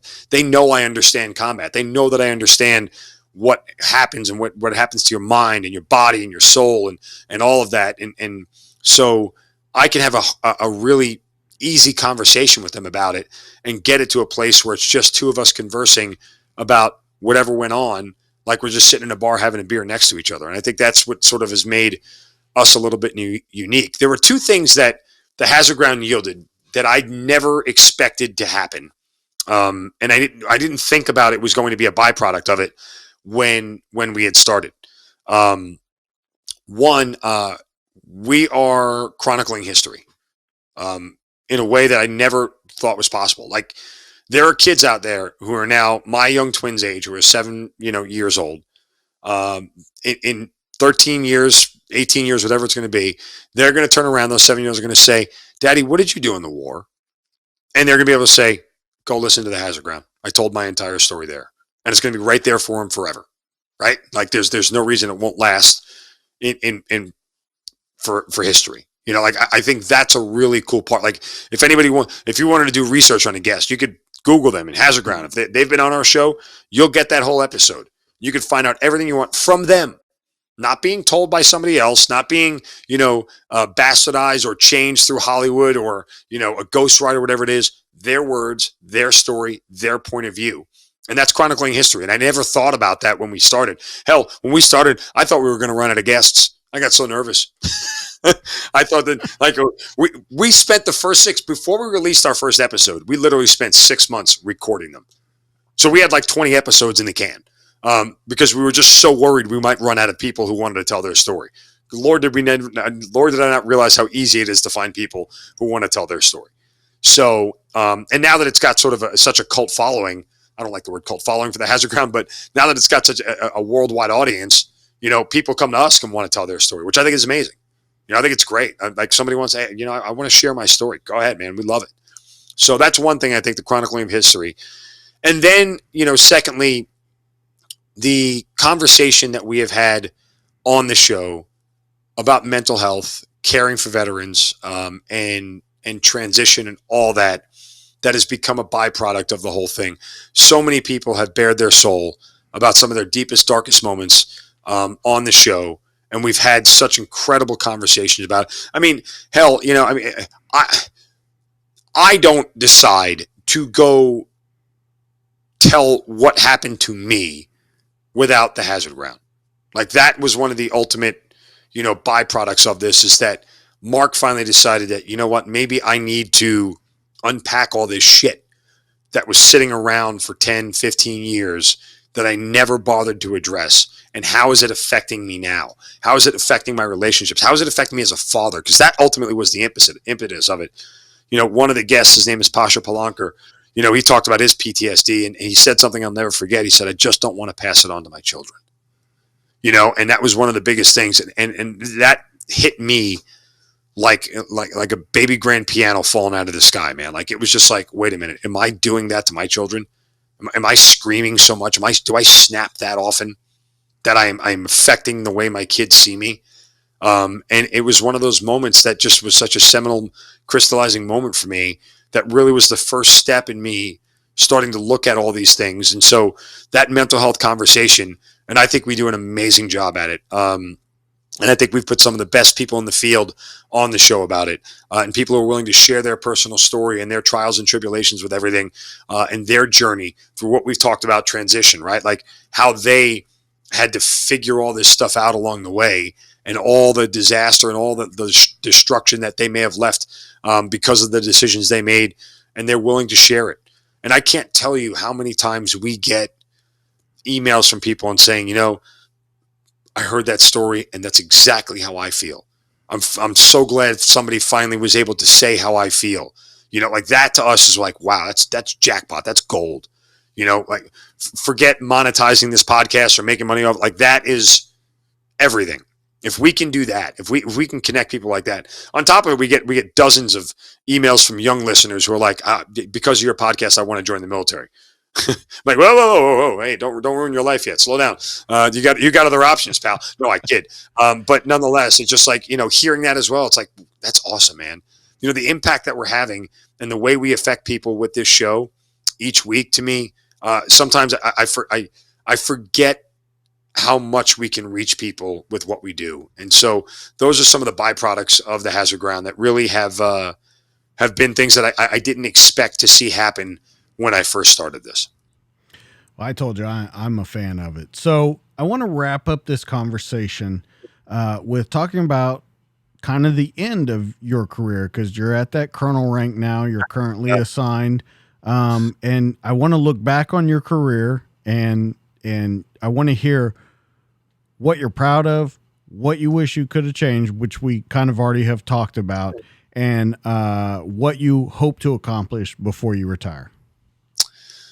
Well, again, I think there are two things. One, again, I would go back and be a lieutenant, or I'd be a better lieutenant. Not only because I owed it to the people I was in charge of, but I owed it to myself, right? Like I owed it to myself to approach this with a better attitude and be a better officer. I'm sort of sad that it took me 5 or 6 years to really get my ass in gear and figure out what kind of leader I wanted to be.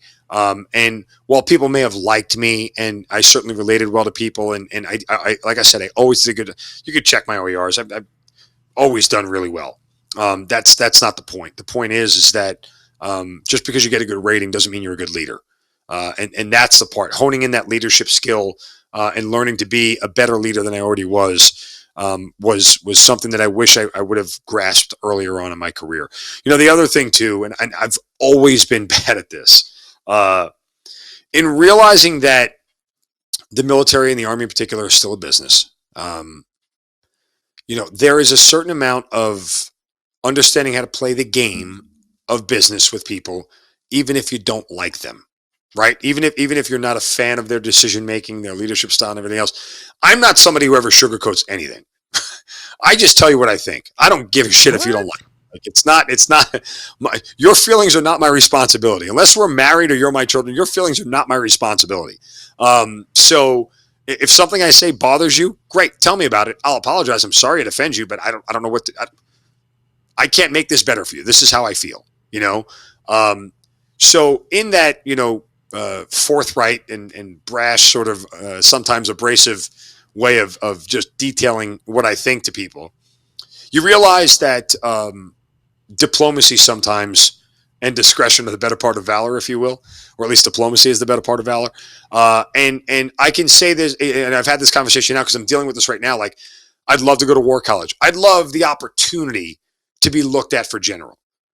It's always in my nature, DJ, to just go for what's next, right? Like I don't know how to not stop grasping for more. In the sense of like, if there's another level, I want to get there. It's just my work ethic. It's just my desire to be the very best at whatever I'm doing that keeps pushing me forward. So I love the opportunity to go be general. There's an argument out there, and I can't say I necessarily disagree with it. Part of the reason why I haven't been sent to war college yet is because, well, I might have rubbed some people the wrong way. I never lied. I never said anything wrong. I just disagree with their decisions, and I told them so openly to their face in a room of people. Okay, yes, that person outranked me. Yes, that person, holds a lot more decision markers than I do.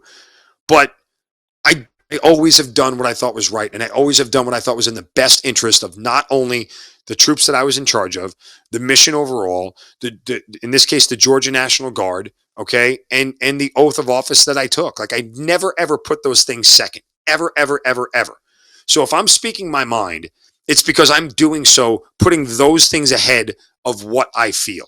And that's why I'm speaking it. Now, I've, again, throughout the course of my career and mistakes I've made, I've learned that you make your pitch once. When you start doing it twice, you're being an ass, right? You're whining at that point in time.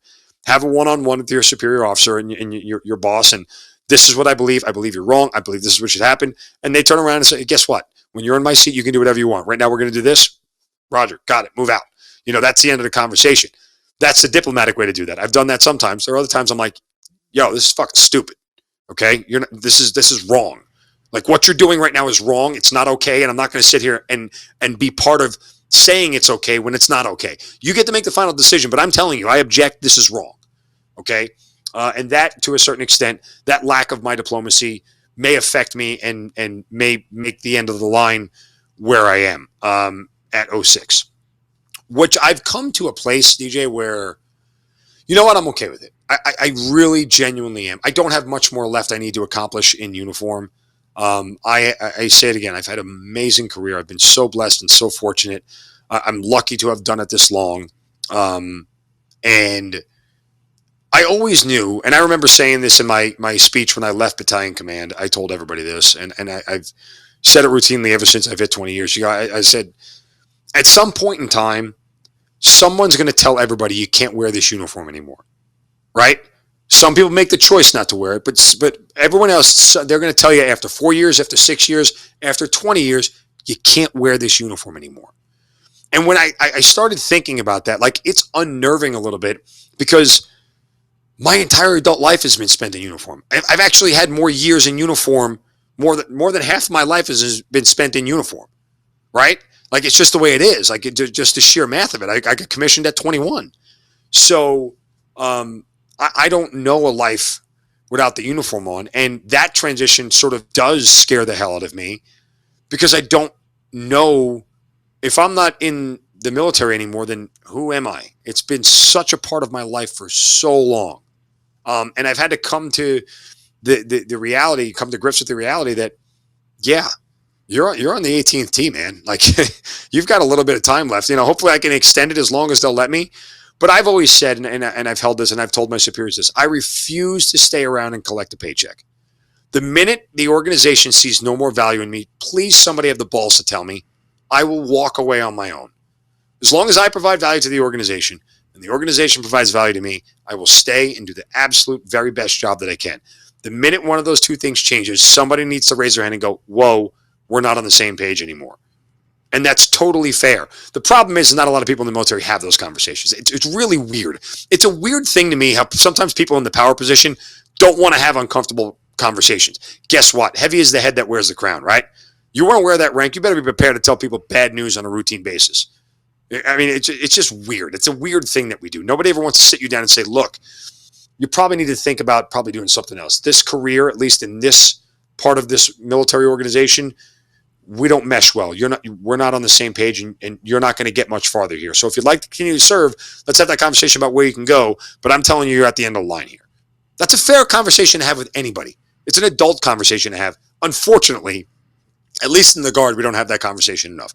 All that said, I recognize that I am getting to the end of the line, that I am going to have a retirement ceremony at some point in time. And it'll be emotional. It really will. It was a very, very, you talk about my proudest moment. Forget the deployment. My simple proudest moment was this. And it happened earlier this year. I stood there in May of 1999 and had my mother and my stepfather put my bars on my uniform and commission me in the United States Army. Almost 23 years later to the day, in the exact same uniform, I might add. I've kept the same uniform for 20 years. I still fit into it, which is an accomplishment in and of its own. It's a little tight up top now, DJ, but the waistline is still good. In the same exact uniform, my twin sons put on my colonel rank with my mom, my stepfather standing right behind them. That is the single proudest moment I have in uniform. To be able to complete that circle, to have my kids be able to promote me to what likely is my last rank, will always be the most special part of this entire journey. And they probably won't remember it, 3 years from now without being shown a picture or whatever, but I have the greatest picture of it. And it is something for me that, is fulfillment. You kept talking about fulfillment earlier. Like that for me, when that happened, that's when I got to a place where I'm comfortable with it. If this is the end, then it's the end. I didn't need any after that. Everything else on top of that is a complete cherry on top for me. So I'm fortunate and blessed.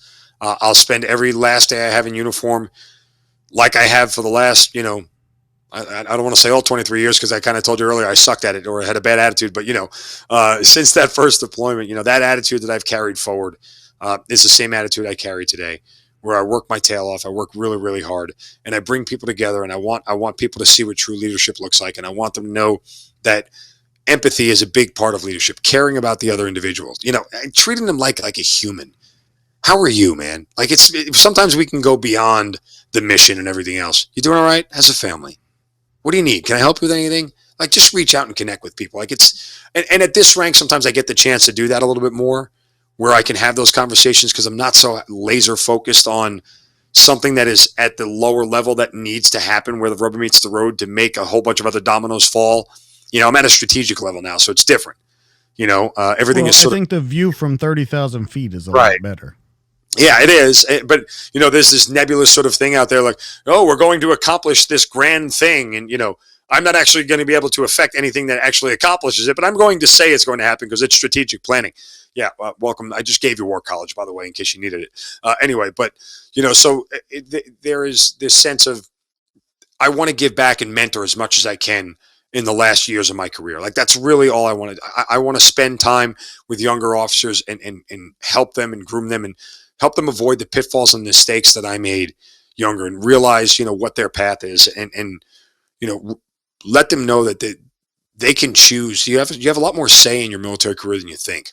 You can really carve out your own space and do what you want to do. One, if you play the game, like I just talked about a little bit, if you play that game a little bit, but also if you work really hard and you're genuine and you show people how much you care and you're a good leader. I mean, leadership is what this country is lacking at its core right now. Good, genuine, trustworthy leaders who don't have an agenda that is anything internal to themselves. That's what leadership is. And that's where we lack because you know what? It's not about your next election. It's not about, winning hearts and minds and Twitter followers and Instagram likes. Leadership in and of itself, okay, is about the people.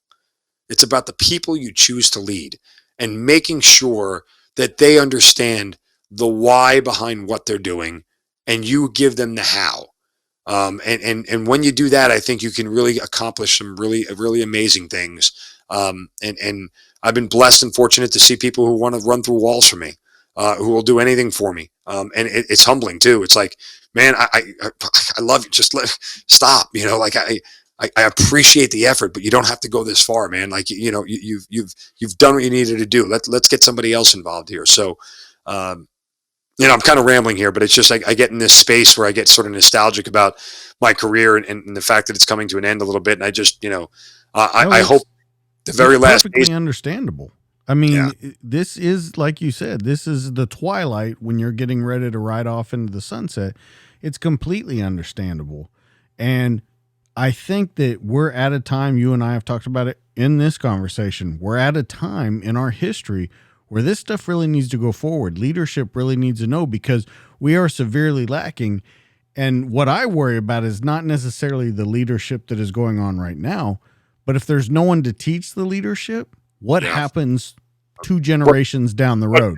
So they're going to learn, is the next generation is going to learn, because again, and this generation of combat vets, the unfortunate part is that a lot of us are just tired of having to lead all the time. Like it's not easy, right? Continually being out in front and being on your game nonstop all the time. It's tiring. It's exhausting. You don't get a chance to slip up. You make one mistake, and at least in our case in combat, it could be life and death. But in some of these other cases, there's a lot of other things a lot of other dominoes that fall that could affect it. And that's a massive responsibility.